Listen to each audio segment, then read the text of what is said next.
here today with a first impressions video of the EX1 Invisiwear foundation. I know you guys have heard about this on YouTube for at least like a year or two.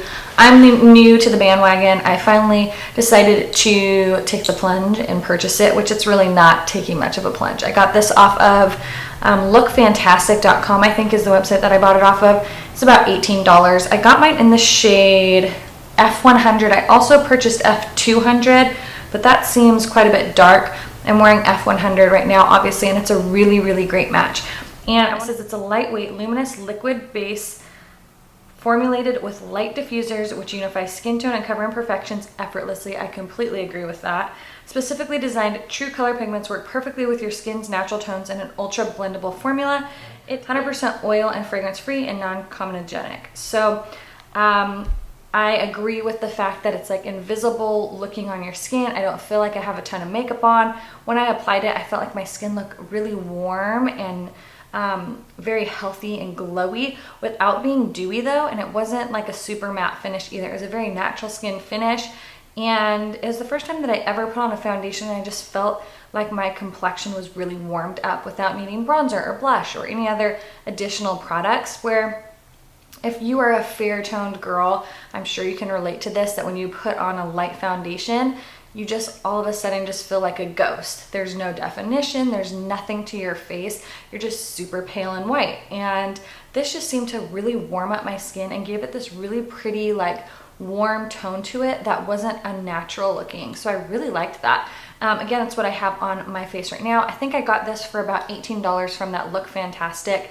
I did see it on Amazon, but it was almost $40. So I highly recommend finding somewhere else to purchase it. Look Fantastic is where I got it, and it took about 2 weeks to get in, so the shipping was not fantastic, but I got it off Look Fantastic. There was like a 20% off coupon, so I even got it a little bit cheaper. But anyways, if you want to see how this wears throughout the day, then just stay tuned. All right, so we're gonna start out. I have two different shades here. I'm pretty sure I got two of the lightest, F100 and F200. I think F200 is going to be a little bit too dark because I am pretty fair, so I'm going to do F100. This is the EX1 Invisiwear Liquid Foundation. I got mine off lookfantastic.com, and it was about $18. I looked on Amazon, and it was like $50. So I'm really excited to try this out. It just came out. It says true color pigment, even out skin tone, and correct imperfections for a perfect coverage that is almost invisible, and it's oil free. I've heard people raving about this on YouTube for a good year and a half now, and I've always wanted to try it. So I figured I'd give it a go.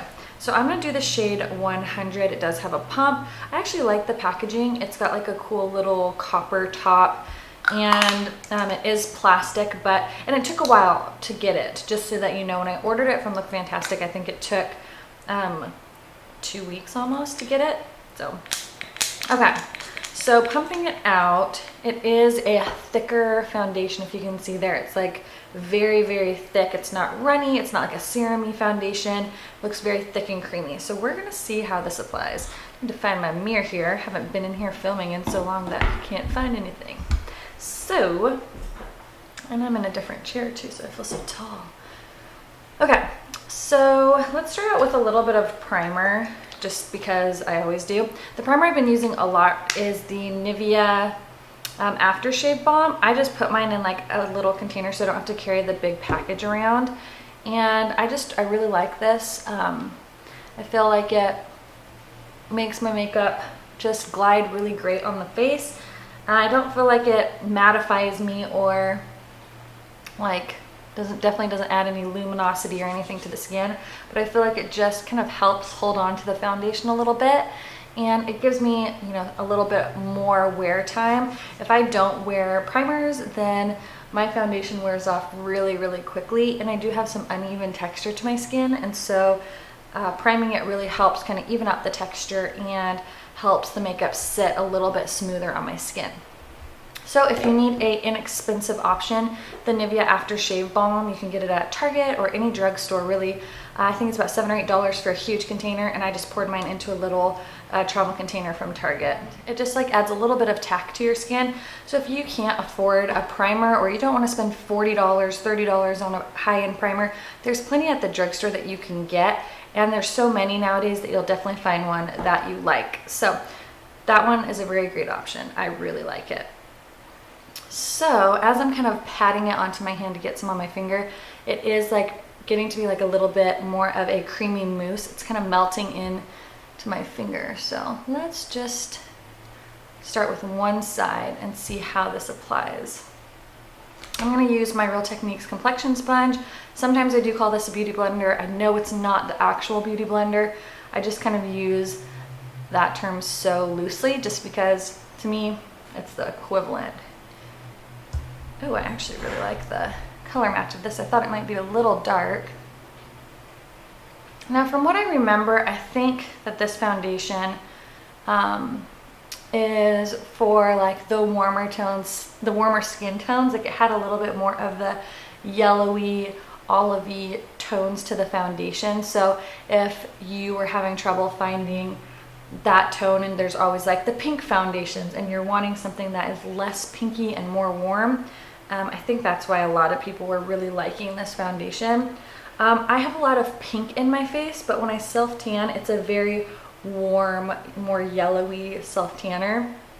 I don't have any self-tan on right now, but I also don't like pink foundations because I already have so many pink undertones that when I put a pink foundation on it, it just accentuates it and makes it much more pink and red, and I kind of have like that mask look to my face, and it ends up turning very peachy on me, which I don't like.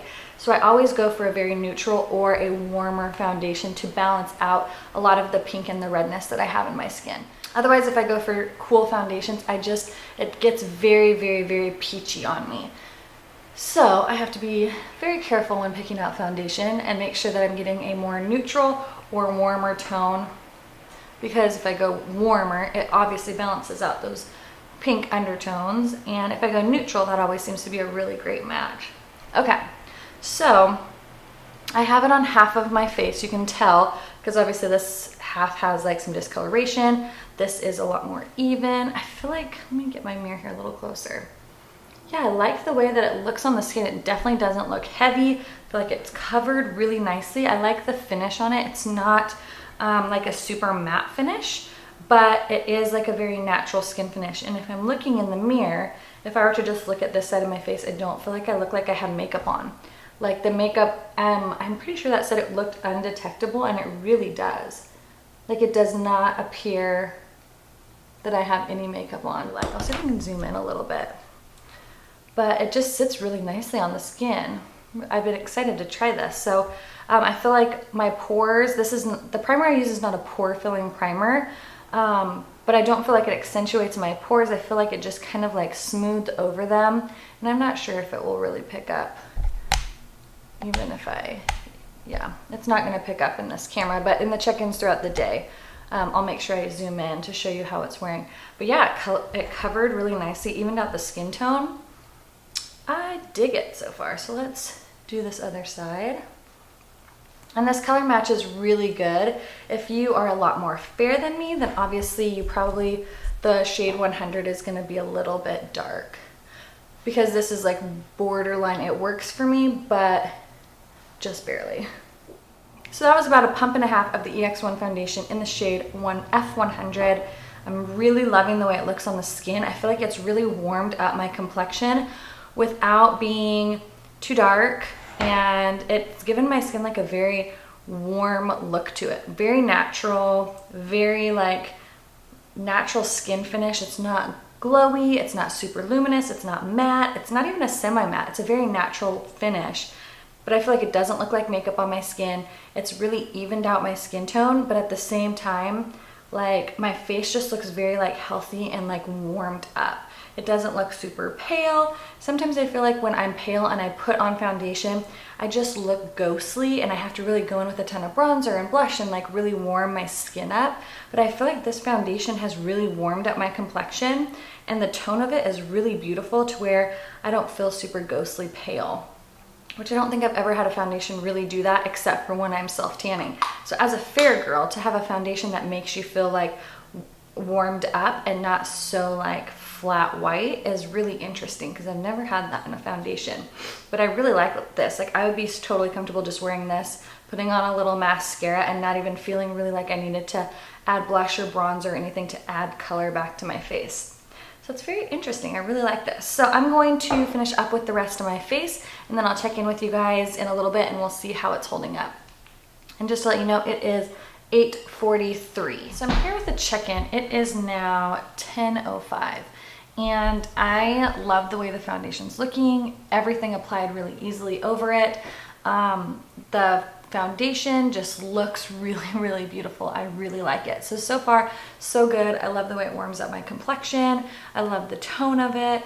The finish is beautiful. The coverage is beautiful. So far, I'm really, really liking it. So I'm gonna check in a little bit and we'll see how it works. A check-in, and it is 4:15. I have had this on close to 8 hours now. I'm like just shy of 8 hours. I think 7.5. And I really like the way that it's held up. I haven't done any touch-ups, no powder touch-ups throughout the day. I am a little bit oily. I ripped off my lashes a long time ago. I think it's held up really well. It's a little bit warmer here today, and I really, really like it. I think it looks really pretty on the skin. I love the color match. I think it adds a nice warmth to your skin, especially if most foundations are really kind of like wash you out. I feel like this one really warms up your complexion. I don't find it oxidizes throughout the day. It wears really beautifully. So I really, really like it. I will leave the link down below on Look Fantastic is where I got it. You can also get it from the EX1 Invisiwear foundation website as well. So I really love this foundation. I love the way it wears, love the way it looks, and it feels on the skin. It doesn't feel like I have foundation on. It doesn't feel tacky or cakey. It's not budging throughout the day. When I had my sunglasses on, I had like very minor sunglass marks, and I just love it. So if you've tried this foundation, let me know your thoughts. Leave them in the comments down below, and I'll see you guys in the next video. Bye!